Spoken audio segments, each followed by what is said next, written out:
Hi, it's Mark from TLR. I'm here with Dana Ranahan. She's the owner, the chief physiotherapist at Bodywork Sports Physiotherapy in North Vancouver. Multi-time winner, the whole outfit, multi-time winner of best physiotherapist in Vancouver, and recently voted again in the top 3 in North Vancouver. How you doing, Dana? I'm pretty good, thanks. Thanks, Mark, for that wonderful welcome. So, concussion. What is the deal with concussion? Yeah, I mean, concussion's been a big word that's come up as a topic in sports in the last few years. I think since we've started to learn a lot more about concussion and how it affects the brain, I think we've taken it a little more seriously in how we manage it. It used to be like, oh, your bell's rung back, you get out there. But now I think we've learned a whole lot more in terms of recognizing concussion and learning how to manage it better. Because there's all kinds of types of concussion that you can get through sport or car accident. So what would be, you see a fair amount of this, you guys are specialists in this, trained up in how to diagnose and treat concussion, unless it's severe. What would the symptoms be that parents or anyone would be looking for? Yeah, I think that's sometimes a tricky one because we all have this impression that a concussion is, necessarily someone has a significant head impact of some kind, and headaches, I think, are what people would think of as being the big issue. And certainly headaches are one of the symptoms, but the first thing I would look at is what type of trauma has occurred. And, I work a lot with young soccer players, so a lot of time it's a ball to the head, or it could be a head-to-head impact. Or sometimes they have a hard fall to the ground and they get a whiplashing kind of action where their head could hit the turf, or it could just be whipping in space. So you don't even need to necessarily have a head impact to have a concussion. But that would be the most typical one, where you have some kind of head impact. And we can see them in other types of traumas like falls. If you fell from a ladder or fell down the stairs or something, you may whack your head. Or you may have that whiplash type action, which acts like a concussive force to the brain, or a car accident. So there's kind of different platforms where they come from, and often we'll see similar symptoms, but there can be some differences depending upon the actual mechanism of what happened. So if we look at the soccer player who's head to head, they may then come off the field kind of feel dazed and confused, and you go out to see them and they're kind of looking like this. They need to probably come off because they're a little disoriented. They feel kind of foggy, dizzy maybe. So those are common symptoms. Headache sometimes doesn't come on right away, but usually there'll be some kind of like, my eyes feel funny, or they look a little bit spaced out. They can't see one finger. It's blurry vision, some dizziness. And then other symptoms we see may come on a little bit later that you may not see in the moment. But if we see those symptoms right away in sport, for example, then the player needs to be removed from play, and they're not safe to be returned to the play on that same day. So because there's a risk of more serious injury if they were to have a second concussion. So if a player in a sports situation, adult or child, youth, adolescent, has a head impact of some kind with any symptom, it could be headache, dizziness, any of the ones I've mentioned, they need to come out of play and be evaluated by someone, especially if the symptoms are lasting. So other symptoms we might see would be, sensitivity to noise or light. And again, those might not be things that come on right away. They may take a little bit of time to come on. So the next day, you might see the child like squinting, having trouble seeing at school because of the bright lights, so they're having trouble thinking. So there's a whole range of symptoms that we might not always associate with concussive impact, because I think we usually think of pain. And some of the other things are a bit harder to measure, but they all are symptoms under the umbrella of a concussive impact. So it's not like the movies. James Bond's getting knocked out multiple times and just bouncing back up, shaking it off. Exactly. That's not how it works, is it? No, it's not. And I think when you get this concussive force, it's almost like you sprain your knee or your ankle or something. It swells up in a big fashion, and then you can't continue to play because it hurts.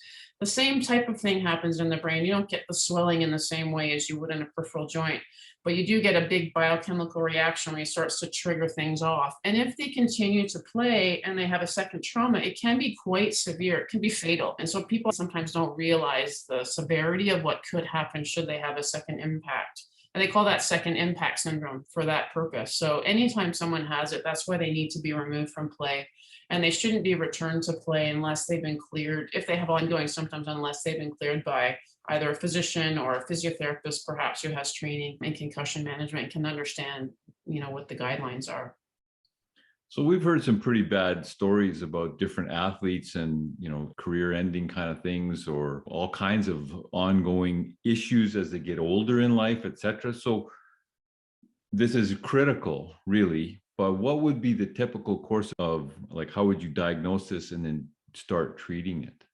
I think for milder concussions, what they suggest and what the current recommendation is that they want you to have some rest for 24 to 48 hours. So if you've had a concussion and symptoms are not worsening, you had the whack to the head, you got a bit of a headache, maybe you feel a little foggy, but nothing more severe, then you want to sort of take it easy and rest for a couple of days. Historically, they would put you in a dark room and tell you to turn the lights out and, rest for a period of time. And I think what they found is people would do that for an ongoing period. And if you do that for too long, then the brain becomes really sensitive and it's often hard to recover from it. So you can get a prolonged concussion recovery, which we call post-concussion syndrome. So typically, if things settle within the first sort of couple of days, the person can probably start going back to activity without too much medical or treatment intervention, maybe just a bit of advice and education about how to manage it.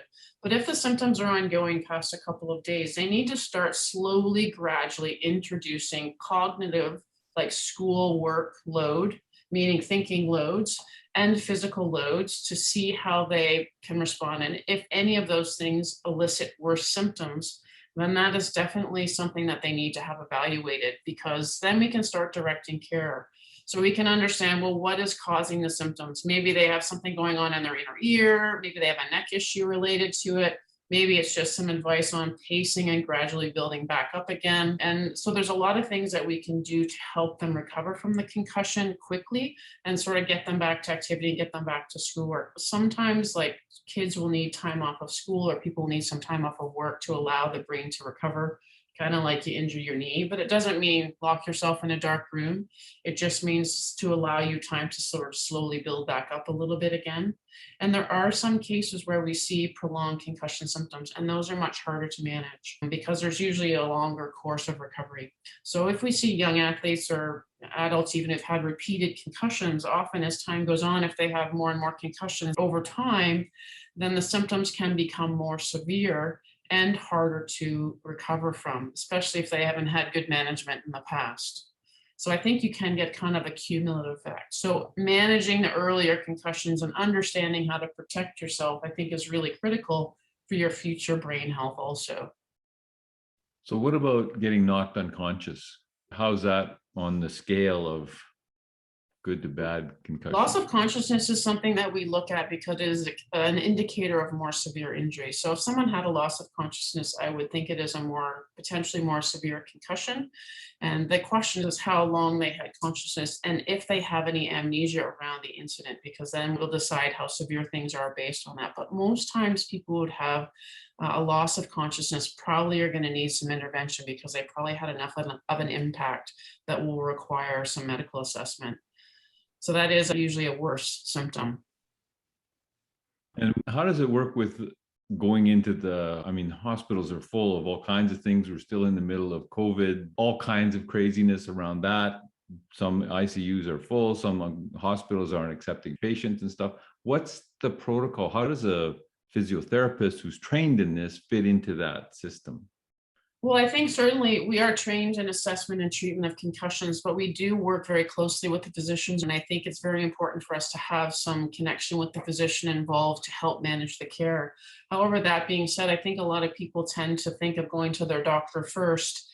And, we all know everyone's busy. And now with COVID, people have been doing all appointments on phone or on Zoom with their family physicians and often waiting quite a long period to see their physicians because everyone's busy and with changes in schedules and so on. So I think waiting for your family physician could be a problem for some people if there's a delay in waiting. If someone is having worsening symptoms and, let's say they're having worsening headaches or they start to vomit, nausea becomes worse, they're vomiting, then it is a case where I would tell them to go to the emergency because there's a potential that they could have a brain bleed or something like that. That's a worse symptom that may need a surgical decompression. Now, the risk of those is usually quite small, but if the symptoms are higher, getting worse and not abating, I think it needs immediate medical attention. Now, if we have symptoms ongoing, like let's say they have a bit of headache still, they're just not feeling well, they could come in and be assessed by us and start their treatment right away. They don't need to see a physician necessarily in the beginning if it's not severe increasing symptoms. But if there's anything that came up, we would definitely want to be in contact with the physician, because there may need to be some medical examinations like, an MRI or x-rays or whatever is involved, or medication, or we might need help with in terms of overall management. So usually as a physiotherapist, if we're assessing someone, we would be in contact with their physician with the consent of the patient, of course, to help manage the care. However, it's kind of a tough line between emergency. You go to emergency for every little thing, especially with COVID and with the huge wait lists. I would say no. However, concussion is a tough one. And if the symptoms are worsening, they probably do need to go to emergency. If they're getting an increase in their symptoms that's not abating, then it needs to be investigated to rule out anything more serious, despite the lineups. Unfortunately, that's the challenge with our system. But if it's not more serious and they just have some symptoms that are persisting, they'd be fine to be come in and be assessed by a physiotherapist. And when I'm on the sideline at a game, I will usually try to give some advice and work with teams. So, then the parent is helping their care. I'll give some advice to the parent because it looks like they're getting worse. I think, okay, monitor them in the next couple of hours. If things are getting worse, go to the hospital. And, you can give them some advice in the beginning. But that's kind of the information I was hoping to put out to the public today, just so people have a better framework of what to do if this kind of thing happens. So bottom line, it's not like the movies. You can't No. get smoked multiple times in the head and No. lose consciousness and just shake it off and continue on. There are Exactly. serious ramifications. And Exactly. you need professional diagnosis and treatment in order Exactly. to make sure you don't lose your marbles. Well, then the treatment then can be directed to your specific needs, right? So I think that's also the challenge. Like sometimes there's general principles, but if you have specific things, you might need some specific guidance. Bodywork Sports Physiotherapy. You can reach them at body-works.ca. You can book your appointment there, or you can call them 604-983-6616. Award-winning physiotherapy in North Vancouver. Call Dana. She will get you feeling right again. Thanks, Dana. Great. Thanks so much, Mark.